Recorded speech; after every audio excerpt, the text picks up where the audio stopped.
di sana pada tanggal 27 dan 28.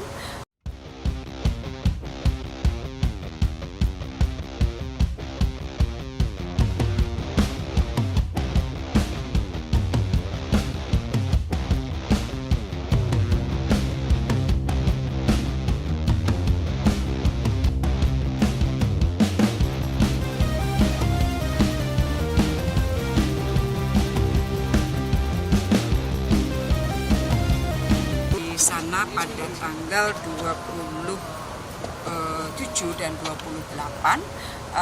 Program utamanya adalah melakukan pertemuan bilateral dengan Presiden Xi Jinping.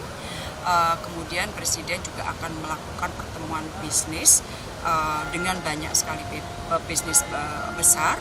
Dan yang ketiga, Presiden juga bersama dengan beberapa kepala negara, kepala pemerintahan diundang untuk menghadiri pembukaan Olimpiade Universitas Sedunia. Jadi akan pertandingan olahraga seperti Olimpiade, tetapi this time levelnya adalah Universitas Sedunia. Terima kasih.